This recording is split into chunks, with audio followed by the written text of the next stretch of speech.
Hey Andrew, this is Keaton Everett with ABC going over your pitching video from the San Diego camp. We're going to go through and talk a little bit about pitching, basically how to get consistent, how to maximize our lower half, and just generate velocity, generate consistency, and to keep ourselves healthy. We'll go through and kind of freeze frame a few certain key points in the delivery. Basically how we're starting.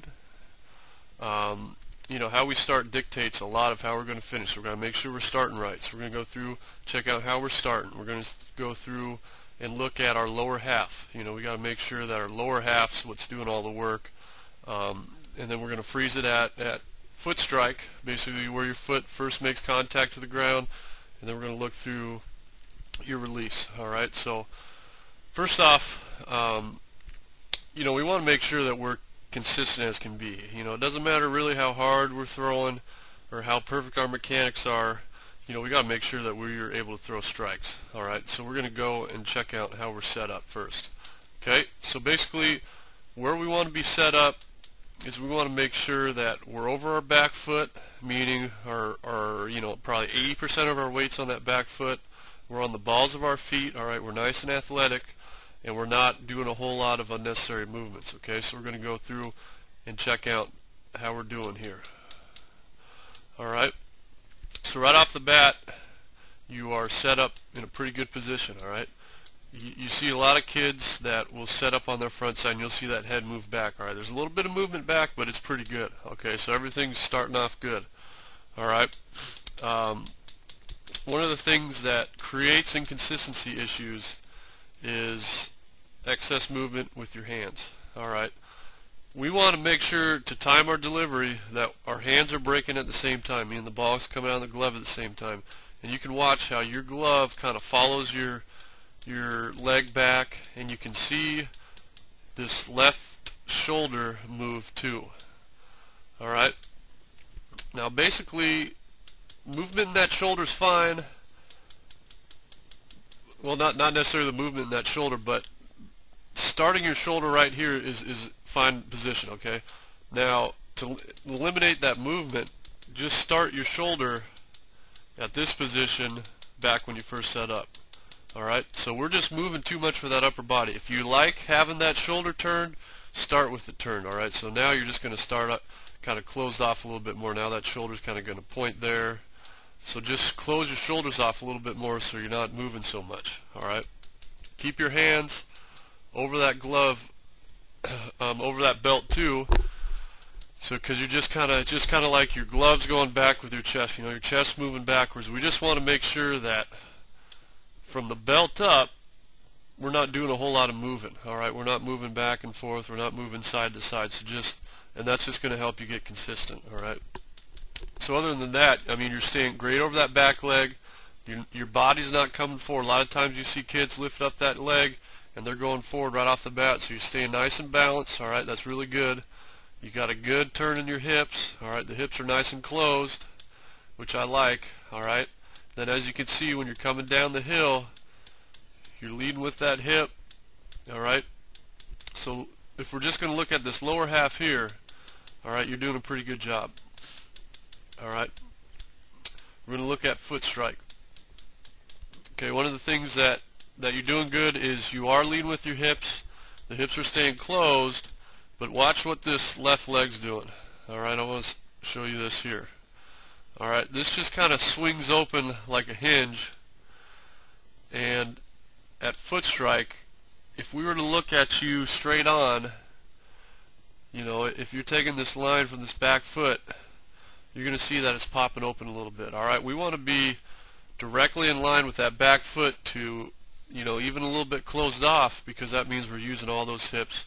So you're just kind of swinging that leg open and losing a little bit of that power in that hips. All right, and that's just something you need to work on, and just draw a line from your back foot and just try to make sure that you're either on that line or you're a little bit closed, so you're not popping open that hip a little early. Okay. We'll go back and we'll kind of look at where your arm path is too. All right, So we want to see hands break right as that leg's going down. All right, you're doing good. You're breaking your hands here. All right, you're really closed off. One of the things that we don't like to see is this glove. You got your hand pronated out and that glove's kind of facing up. We always want this elbow above that glove. All right, we want this wrist to not move at all. We just want to see that elbow kind of lead everything. We want to see the glove out over that foot. That's good. All right, but all that does is that's pointing everything towards first base, and that's going to cause this guy to pop open. All right, and we want to stay close. So just make sure that you're kind of keeping the palm facing the dirt and you're using those elbows. All right, because you can see that it'll kind of pull off here and just kind of leak that. We'll go, looking at this left shoulder, you just kind of see it leak there. All right, and we want to see that try to stay closed a little bit longer. All right, and what that'll do is that'll cause a little bit more torque. Torque is, we want this hip starting to go forward before these shoulders are turning. All right, so you see that your hip's starting to go forward, but so is this right shoulder and right elbow. All right, and that's just that popping out towards first. That's something that'll just help you out a little bit. All right, now we're going to look at arm path, arm angle to see health-wise how you're doing. All right. One of the things, all right, you have at foot strike, you have a pretty good arm path. All right, a lot of times we'll see guys with some extreme angles here, which isn't very good. But one of the things that will help you take a little bit of load off that elbow is if you're watch this ball back here in your hand. All right, as we step forward, you'll see your fingers on the side, which is basically facing towards the first baseman. All right, and you'll never see your fingers get behind the ball, meaning between your head and the ball. So at this position, probably right about here, we want to see your fingers basically what we call is behind the ball, on top of the ball. And all that is just getting those fingers, like the thumb facing towards second base or the fingers facing towards the back of your head at some point, and that's going to help you get on top of the ball and drive it out over that front foot. All right. So part of that shoulder leak is it gets really pronounced as you start to come through your motion. All right. You'll see this shoulder leak right here, and then if we're looking online, you can see a big postural change. You're going to see that big tilt towards first base, which is something, we always want to try to keep our posture. We always want to try to, not have any of that upper body movement. So just kind of focus on keeping that left shoulder closed a little bit longer so you're a little bit more squared up to home plate. All right, and then the next part we look at is release. Okay, now you're collapsing this back side a little bit. All right. All that's showing is that we're not getting enough out of our legs. We want to drive all the way through our back leg. We want to drive through that toe, drive every ounce of energy from that back foot. So you're going to see yourself back here a little bit more, not really collapsing that back leg so much. We really don't ever want to see, a 90-degree angle in that back leg, all right, because you're driving so much over that front foot. And that's going to help you, if you're driving all the way through, that's going to help you pick up a little bit more stride length, and that's going to help you pick up a little bit more release, because now you're going to be out here a little bit more. All right, so just stay through that back leg a little bit longer, and then it'll just kind of help you kind of see how you kind of crumple up into a ball here. We want to see that body just driving out front. See this leg, this foot.